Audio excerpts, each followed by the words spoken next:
Sejam muito bem-vindos a mais um programa Tricetados. Eu agradeço a audiência e peço que sigam-nos nas redes sociais @Tricetados e o YouTube Programa Tricetados. Meu entrevistado de hoje é o escritor Adailson Veiga, falando sobre a sua obra Edneuza Sado, a grande dama do teatro, do carnaval e da cultura amazonense. Seja muito bem-vindo, querido. Obrigada por essa visita, obrigada pelo presente maravilhoso. Me conta um pouco, como foi viajar por toda essa trajetória de Edneuza Sado? Primeiro eu quero te agradecer pela oportunidade. Eu que agradeço, tão nobre visita. Né? E eu, assim, quanta honra estar sendo entrevistado por Tricetados, né? Imagina. Olha o que a Edneuza conseguiu me proporcionar, né? Edneuza então, maravilhosa. Por causa dela, né? E realmente o termo é esse, né? É uma viagem, porque a Edneuza ela tem uma história que se mistura com a história do teatro, do carnaval, do boi-bumbá, de Parintins, inclusive. Então, a Edneuza, ela transita em várias frentes artísticas, que vai do teatro ao carnaval, ao folclore. E, realmente, eu precisava fazer essa investigação, né? Essa viagem no tempo, inclusive, porque ela começa a sua história artística com 5 anos, isso em 1950. Então, a Edneuza era levada para os concursos de calouros mirins da Rádio Difusora, né, aqueles concursos de auditório. Seu próprio programa? E ela era levada pela sua mãe, né? A mãe dela era uma cantora que não conseguiu ser cantora, então ela se projetava na Edneuza. A Edneuza já nasceu naturalmente com esses talentos, né, para as artes. O pai da Edneuza era músico, relojoeiro, que tomou de conta do relógio municipal por muitas décadas, inclusive até o fim da vida. Então, a arte sempre esteve dentro da casa da Edneuza, né? E então foi inevitável ela se tornar uma artista, né? E ela deve ter lá na Difusora recebido como prêmio muitas grades de Guaraná. De Guaraná Andrade. De praxe eram as premiações, né? E ela ganhou alguns concursos, sim, lá da rádio, né? E depois ela foi cantar em outras rádios, na Rádio Baré, na Rádio Rio Mar. E depois, quando adolescente, ela descobriu a dublagem, né? Então, veja bem, Trícia, a dublagem em Manaus final da década de 50, início da toda a década de 60, era uma coqueluche em Manaus. Então, todos os clubes sociais de Manaus tinham as suas rainhas. O Ideal Clube, Rio Negro Clube, a Edneuza era do Barés Clube, o Nacional Esporte Clube. Então, eles tinham suas rainhas. Essas rainhas dublavam as grandes divas da música brasileira e internacional. A Edneuza era uma exímia imitadora dessas divas, né? Então ela se popularizou dublando a Brenda Lee, né, e Rita Pavone, que eram as grandes estrelas. Nossa, Rita Pavone, gente. Grande estrela que inspirou aqui muitas musas da Jovem Guarda, muitas né? músicas da Jovem Guarda. E as sedes sociais, para quem não viveu essa época, as sedes sociais desses clubes, eles inventavam uma programação super consistente, porque a vida tinha que acontecer pela arte aqui, porque só a vida não bastava, né? Manaus tinha pouquíssimas atividades culturais, né? Se não fossem os clubes a fomentarem um pouco. É verdade. Os clubes sociais de Manaus tinham uma função importantíssima com essa questão de levar o lazer, o entretenimento, né? E era uma cultura frequentar clubes sociais em Manaus, né?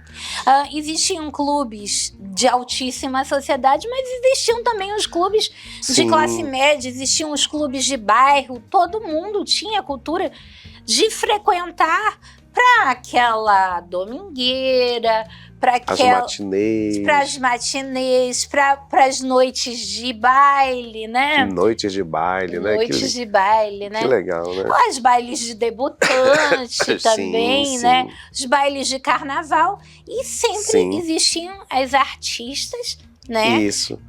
Que faziam shows, geralmente dublando, interpretando, né? E aí é nessa história que a Edneuza entra no Barés Clube, que era um clube da sociedade árabe, que era muito muito ativa em Manaus era da comunidade sírio-libanesa, né? Então ela é eleita rainha da dublagem do Barés Clube, e ela já começa fazendo muito sucesso, né? Porque ela sempre foi muito visceral, né? E Manaus, com 100 mil habitantes, na tarde de domingo que ela foi eleita a rainha do Barés Clube, o pai não sabia que ela ia ser eleita, porque ele não tinha nem permitido que ela fosse. Então ela foi escondida. Porque, desculpa te interromper, o Barés Clube parece que tinha uma mesa de jogo lá, né?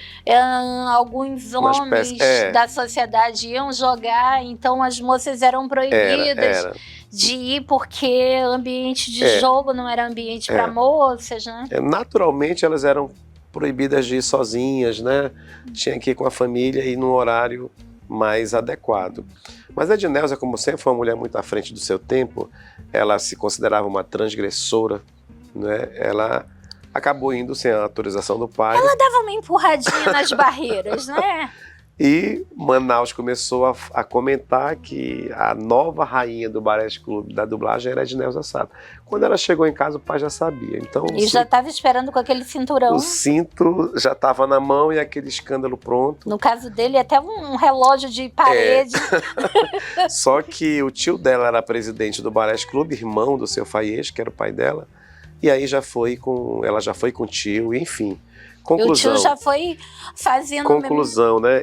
Amenizando a confusão. Ele amenizou, ele autorizou, contrariado, e aí depois ela se torna rainha das rainhas.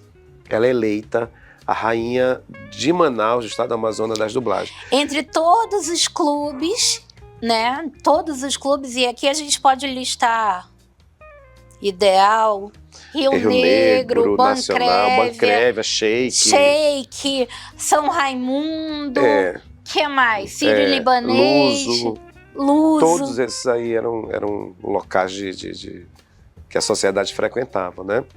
E aí ela foi eleita a rainha da cidade, e aí ela estourou na cidade, ficou muito popular. E aí foi quando ela conheceu o teatro. Já em 69, ela conhece Gerson Albano, que já era um diretor de teatro, já dirigia com Márcio Souza, né, o TESC. E aí ela conhece o Gerson, e o Gerson a introduz no teatro. E aí ela vai trabalhar com o Álvaro Braga. Né? Primeiro ela faz essa primeira experiência com o Gerson, e depois o Álvaro Braga se apaixonou por ela. Gente, só um adendo, para quem não sabe o que é o TESC, era o Teatro Experimental do SESC, né? Que o SESC sempre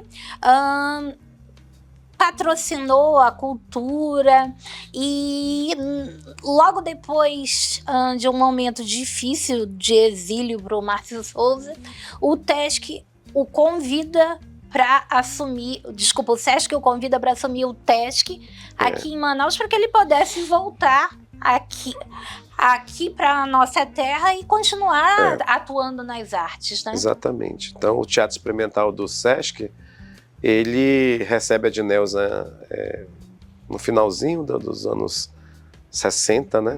Aliás, finalzinho dos anos 70. O TESC já estava aí, ela continuou trabalhando em outros grupos, né? Como eu falei, com o Álvaro Braga. E aí depois o Márcio,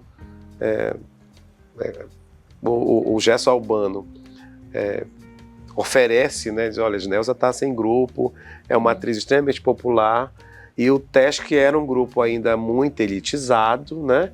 Era um grupo de intelectuais. E era um grupo que não faltava recursos, né? Então era um grupo elitizado. Edneuza era uma atriz popular, do povo. E aí havia uma certa resistência, né?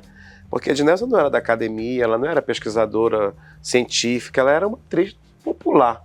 E o Márcio Souza disse, não, eu quero Edneuza no grupo. E aí, inclusive, ele dispensou Edneuza da audição. E isso está no livro, ele diz assim, não, eu dispensei Edneuza da audição porque Edneuza já era uma atriz consagrada. Não havia necessidade de fazer teste com ela. E porque todo mundo sabia em Manaus quem era Edneuza, né? A maioria das pessoas viram Edneuza nascer como artista, né? Exatamente.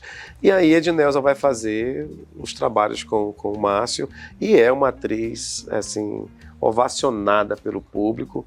E há esse choque mesmo, tá, Trícia, com a chegada da Edneuza, com essa mistura do popular com o erudito, né?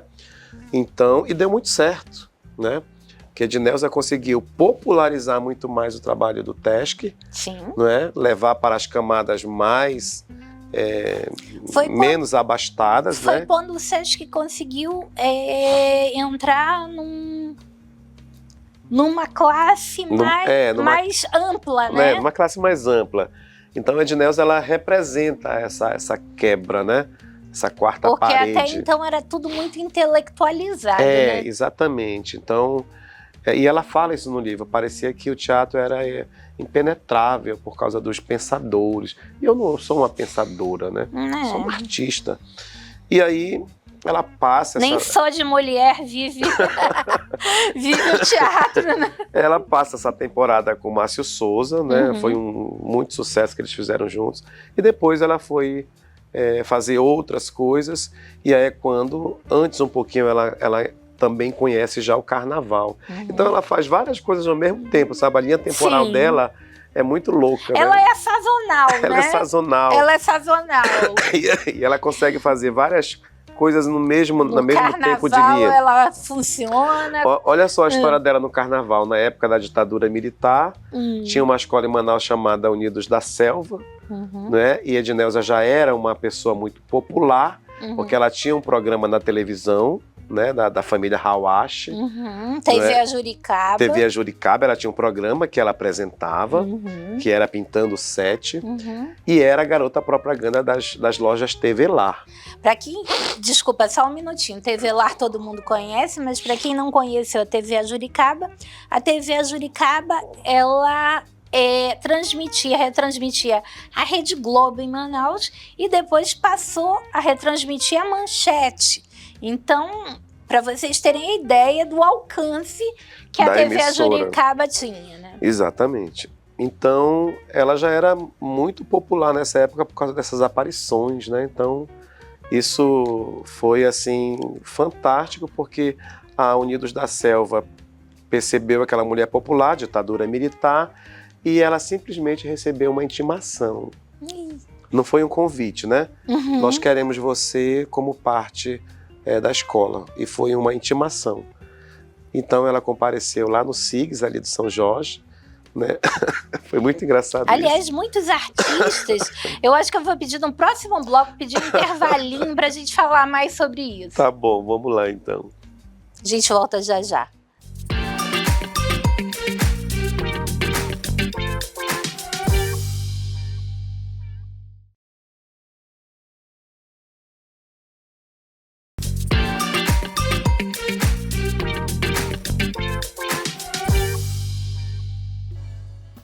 Voltando aqui para esse segundo bloco, com Adailson Veiga, falando sobre a nossa grande artista Edneuza Sado. Nós falávamos que os artistas, né, eram, às vezes, convocados né, pelo regime militar a participarem de eventos militares, festas em clubes militares, em Olimpíadas militares. E, gente, era realmente uma intimação. Você não tinha como fugir a isso. Embora seus colegas de trabalho normalmente te cancelassem, né, por conta disso, achando que você estava conivente com a ditadura, mas... não havia o que fazer, era mandatório, né? Era perseguição. Era mandatório. Então a Edneuza foi vítima disso né? Então ela foi participar do carnaval da Unidos da Selva.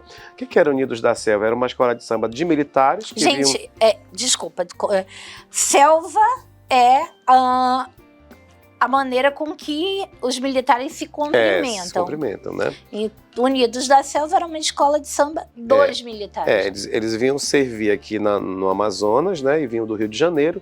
E aí não tinha uma escola para eles fundaram Unidos da Selva, que foi uma escola que contribuiu para o carnaval amazonense, né? Na época, era do grupo especial. Então a Edneuza ficou de 73 até o final da escola, quando ela foi extinta, em 76, se eu não me engano. Então ela foi obrigada a participar da escola durante esse período, porque ela já era o concurso dos concursos de fantasia dos clubes sociais de Manaus. Então daí é muito popular, né? Então ela começa a sua história no carnaval dessa forma, quando a gente fala de grêmios recreativos escolas de samba. Por livre e espontânea pressão. E todo mundo acha que a Edneuza, ela começou a história dela no carnaval na Aparecida, e é o contrário, foi onde ela terminou a história dela no carnaval. Porque ela, na verdade, né? Ela é muito ligada, ela é uma figura muito presente na memória das pessoas que frequentavam a Aparecida, né? A Edneuza, na verdade, ela chegou na Aparecida 2 meses depois da fundação. Ela é quase uma fundadora, né? Que a escola foi fundada em março de 80 e ela chegou lá em maio. Mas ela ainda foi da bandeira branca, antes da quadra, ou seja, pode ser considerada ali uma cofundadora, né? E então ela depois que ela sai da Unidos da Selva, ela vai trabalhar na Vitória Régia. Ela, em 77, ela é carnavalesca da Vitória Régia, ela é mandatária desse desfile. Em 77, a Vitória Régia é campeã do desfile, com a Edneuza sendo carnavalesca, né? E a tia Lindoca dá carta branca para a Edneuza. Então ela coordena o carnaval com mão de ferro, que era uma característica dela. E no ano seguinte, ela não é convidada mais para a Vitória Régia, né? Por que será? Por causa dessa questão do mão de ferro. Né? Apesar da escola ter sido campeã... Marlene Matos, né? Apesar dela a escola ter sido campeã, alguns diretores não gostavam muito do estilo autoritário mesmo dela, né? E aí resolveram não chamar a Edneuza, ela ficou contrariadíssima e tão chateada, ela fundou a própria escola dela, que foi a Império Amazônico. Em 78 ela fundou uma escola de samba que desfilou no grupo especial e ficou em 2º lugar. Exatamente, está no livro. E em 78 ela só desfila esse ano, e aí em 79 ela vai para Em Cima da Hora. Que era a escola de samba do Educandos, né? Que era, assim, uma grande escola de samba. Grêmio Recreativo, escola de samba em cima da hora. Histórias do carnaval, né, Trícia? Então, só quebrando agora um pouquinho essa parte, você percebe que o livro da Edneuza, ele é um livro histórico. Ele é a história do Amazonas. Porque a gente da década de 50 pra cá. A gente conta os recortes do carnaval, do teatro, do folclore, a partir da perspectiva dela, da experiência dela. Então é a Edneuza falando da experiência dela, mas ao mesmo tempo a gente resgatando os acontecimentos históricos daquele momento, e a gente registra os fatos mais importantes, como por exemplo essa história do carnaval, né?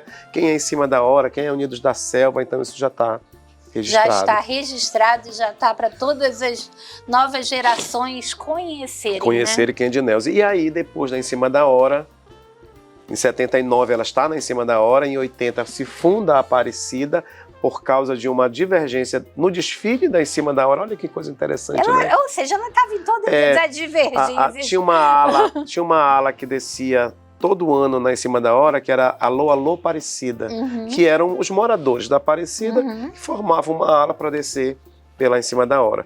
E no desfile de 79, aliás, no desfile de 80, essa ala tinha um integrante que estava com uma fantasia do ano anterior, e a harmonia não deixou o cara desfilar. E aí o pessoal disse, olha, se ele não desfilar, ninguém desfila. E aí o cara disse, não pode, vai perder ponto. Toda a ala foi embora. A ala Alô, Alô, Aparecidas. Acabou Em Cima da Hora, né? E aí foi o último ano de desfile da Em Cima da Hora. Acabou com Em Cima da Hora. Não, ela ainda desfilou em 81. E aí esse grupo dessa ala voltou para o bairro da Aparecida e disse, gente, vamos fundar nossa escola. e fundaram a Aparecida. No meio da praça, quando eu falo em Bandeira Branca, é o nome da praça, do bairro de Aparecida, onde foi fundada a Escola de Samba da Aparecida, ainda sem sede. Exatamente. No meio da praça. No meio da praça, na Bandeira Branca. Então, Edneuza já é convidada no mesmo ano para organizar o carnaval já. O primeiro desfile da Aparecida, que seria em 81, que já foi com ela como porta-bandeira. Aí daí nasce a Edneuza porta-bandeira. Edneuza nunca tinha sido porta-bandeira, mas ela já era seguidora da Vilma Nascimento, que era a grande porta-bandeira carioca da Portela. Então ela era uma referência nacional, então a Edneuza já era fã dessa mulher, então ela se inspira na Vilma para ser a grande porta-bandeira que ela foi. Então a Edneuza desfila 26 anos como porta-bandeira da Aparecida, se torna a maior porta-bandeira do estado do Amazonas, se torna uma autoridade quando o quesito é porta-bandeira. Edneuza nunca tirou um 9 nos seus desfiles, desde quando ela desfilou até o último desfile dela em 2006, ela sempre garantiu o seu 10 no seu quesito. E isso é histórico, né? E ai de quem fosse corajoso de dar uma nota menor para Edneuza. A população ia se revoltar. E aí havia um grande questionamento, né? Por que Edneuza era tão maravilhosa na avenida? E aí no livro eu pergunto dela, como é que você fazia isso? Ela diz, eu era atriz. E para mim aquilo era um espetáculo. E uma representação. Eu representava um personagem. Eu nunca era a Edneuza, eu era uma personagem que eu estava me apresentando para o meu público no teatro de arena. Porque para mim aquilo ali é um grande teatro de arena, e né? Então ela disse, talvez seja essa a minha diferença, porque eu botava meu papel de atriz na avenida. Ela interpretava realmente. Eu interpretava. E isso é interessante, que eu conheci a Edneuza em 88 aqui, tá? Na Djalma Batista, ela desfilando pela Aparecida em 88. Para quem não... Desculpa. Para quem novamente cortando, para quem novamente não sabe do que a gente está falando, os desfiles de escola de samba eram na Eduardo Ribeiro. Nesse momento eles passam a ser na Djalma Batista, até que se construa o nosso sambódromo, né? Em 94. Eles são realizados na maior avenida, que era a Djalma Batista. Que era Djalma Batista. E aí eu com 13 anos fui assistir o desfile pela primeira vez na minha vida. Aparecida, eu me encantei com aquilo, com todas as escolas. E aí a Aparecida encerrava o desfile, aquela multidão de gente.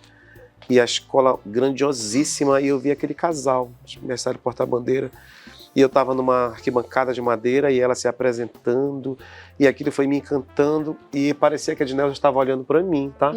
Eu dizia, papai, como ela interpretava, eu dizia, pai, ela me viu. Ela ria, tá falando comigo. E ela sorria pra mim, e eu dizia, papai, ela tá rindo pra mim. Tá vendo? Ela tá me vendo. Do Mickey Mouse. E aí... A criança que vai pra Disney... acha isso. Acha sempre que o Mickey falou com ele. E aí eu fui falar essa história pra ela no dia que eu a entrevistei sobre esse episódio. Ela disse que aquilo era técnica de teatro, eu não via ninguém.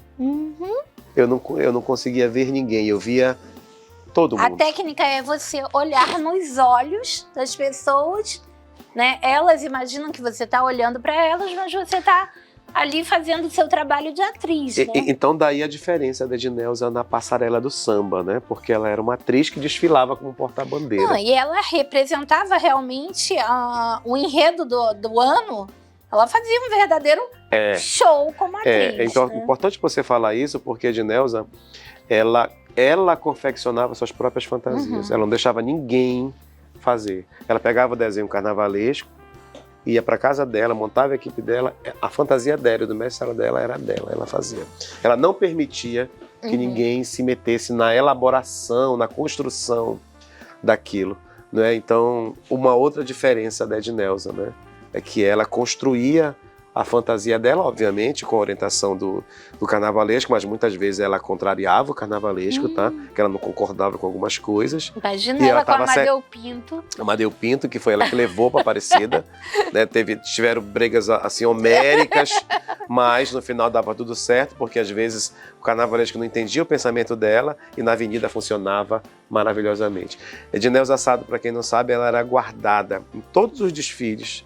Ela era uma espécie de show dentro do sambódromo. Todas as co-irmãs, as outras escolas aguardavam a passagem da Edneuza na passarela. Que todo mundo queria saber com que fantasia ela vinha, que coreografia ela ia fazer, o que a Edneuza ia aprontar na frente dos jurados. Então ela era esperada. Era um show dentro do show. Era um show dentro do show. E é engraçado que as outras escolas também esperavam. E eram, na verdade, elas eram competidoras, né? Mas eram rivais. Eram competidoras que também eram seguidoras de Edneuza. Então, vamos finalizar essa parte do carnaval. Edneuza, ela foi homenageada pela Grande Família em 2014. Ela foi tema de samba enredo, tema de enredo, né, da Grande Família. Edneuza Assado, uma estrela em cena, que conta toda a trajetória dela. E foi nesse dia do desfile da Edneuza, que eu estava com ela, que eu disse: Edneuza, a gente precisa escrever essa história. Não pode deixar de ser escrita, porque a arte, como é efêmera, ela pode se diluir, né? Ela pode acabar, e aí a memória é muito frágil, né? Então e a literatura, o livro, ela dá essa oportunidade de eternizar as coisas, né? Através da palavra escrita. E aí eu falei: vamos escrever um livro sobre a tua história. Então essa ideia de escrever esse livro nasceu em 2014, logo após o resultado, né, que onde todas as escolas foram campeãs. Então a Grande Família foi campeã com o enredo da Edneuza, né? E daí a gente começou a pensar no projeto desse livro, junto com ela. O livro foi todo escrito e lido, escrito por mim e lido por ela. Ela conseguiu ler todo o livro em vida, aprovou todas as histórias, mandou tirar muita coisa. Ela me censurou porque tinha coisas um pouco cabeludas. Por exemplo, os casos extraconjugais que eu contava no livro, né? As brigas de bastidores, os inimigos que ela tinha. Porque a Edneuza, ela não foi só coisa boa não, tá, gente? E ela nem queria esse papel também. Esse livro B aí, a gente não pode ter acesso em off, não? De repente vai ter uma outra edição com essa parte o lado B de Edneuza. Com a biografia não autorizada. Então, por exemplo, casos amorosos, as brigas de bastidores, os inimigos que ela tinha, né? Porque a Edneuza era muito difícil também. Não, ela era uma mulher... era complicado. Ela era uma mulher muito forte. Mas assim, essas mulheres que... Dessa época, elas eram assim, né? Deusas, nessa época, para elas conseguirem deixar sua marca na história, elas tinham que ter um gênio forte, né? Porque senão elas eram apagadas. Elas eram apagadas, né? Edneuza, agora vamos falar do folclore. Edneuza foi a primeira mulher apresentadora do Boi Caprichoso. A gente vai ter que encerrar esse programa, né? E a gente volta amanhã falando mais de Edneuza Assado, da sua fase no Boi, né, no Festival Folclórico de Parintins e os últimos anos de vida. A gente volta amanhã. Até mais.